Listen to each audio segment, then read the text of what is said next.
Students, हमने आपको अपने पिछले वीडियो में समास का पूरा विवरण समझाया है और उसके भेद भी समझाए हैं। और इसके पहले वाले वीडियो में हम आपको समझा रहे थे तत्पुरुष समास में किस तरह से विभक्ति का लोप होता है और कौन कौन सी विभक्ति आती है। आप इसको थोड़ा सा वर्णात्मक रूप से अगर समझें, इसका विवरण अगर समझना चाहें तो इस तरह से होगा कि जिस समास में उत्तर पद यानी बाद में आने वाले पद की प्रधानता होती है उसे तत्पुरुष समास कहते हैं। अब द्वितीय विभक्ति से सप्तमी विभक्ति तक 6 विभक्तियों के आधार पर समास के 6 भेद माने गए हैं तत्पुरुष समास के। और तत्पुरुष समास के मुख्य रूप से 3 भेद होते हैं। अब इसमें से व्याधिकरण तत्पुरुष अगर देखें तो इसके 6 भेद होते हैं जो विभक्ति पर निर्भर होते हैं। द्वितीय विभक्ति, तृतीय विभक्ति, चतुर्थी विभक्ति, पंचमी विभक्ति, षष्ठी विभक्ति और सप्तमी विभक्ति। अब समानाधिकरण जो होते हैं इसके 2 भेद होते हैं। पहला है कर्मधारय समास, दूसरा द्विगु समास। और अन्य भेद जो होते हैं, अन्य भेद के 4 भेद होते हैं। अलुक समास, नंद समास, उपपद समास, प्रादि समास। अब उदाहरण के तौर पे अगर देखें तो द्वितीय तत्पुरुष समास तो जो मुख्य रूप से सबसे ज्यादा परीक्षा में आते हैं, ये तत्पुरुष समास के भेद और विभक्ति याद करना होती है। तो किस तरह से विभक्ति को हम पहचाने और किस तरह से हम तत्पुरुष समास को हम पहचाने कि कौन सा तत्पुरुष समास है। तो उसके लिए अगर हम देखें तो द्वितीय तत्पुरुष समास में जिसमें प्रथम पद द्वितीय विभक्ति का होता है और द्वितीय पद जो है प्रथमा विभक्ति का हो।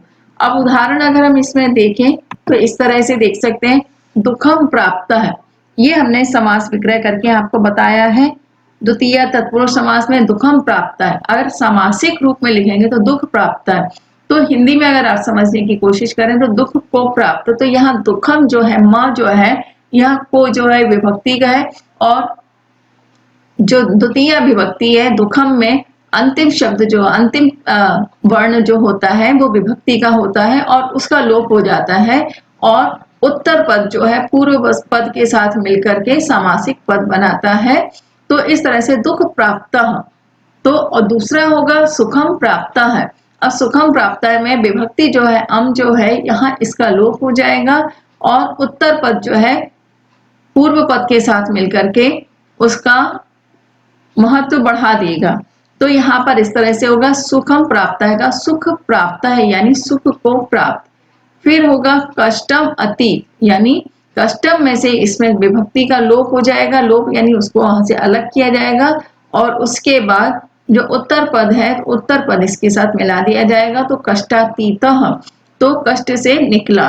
फिर दुखम अतीत का हो जाएगा दुखातीत यानी दुख से निकला।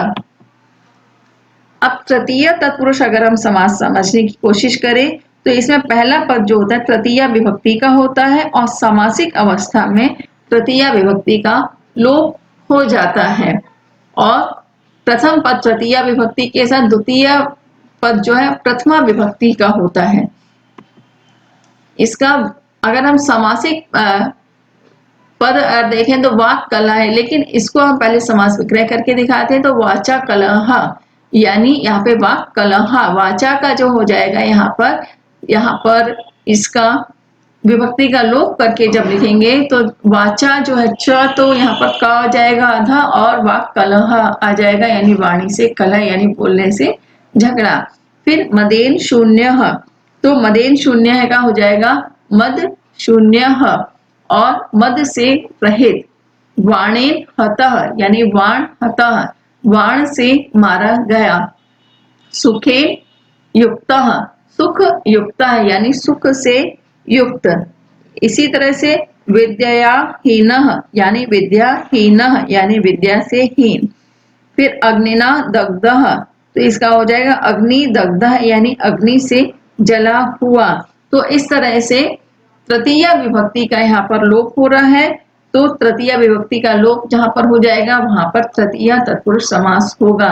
अब इसको और अच्छे समझने का प्रयास अगर करें तो अगर किसी एक विभक्ति को याद किया है, जैसे हमने आपको पिछले वीडियो में बताया था प्रथमा होती बालका, बालकौ, बालका, तो यहाँ पर प्रथमा विभक्ति होती है। द्वितीय विभक्ति में बालकेन हो जाता है प्रथमा में, और एक वचन में उसके बाद तृतीया में हो जाएगा यहाँ पर आपका बालकेन।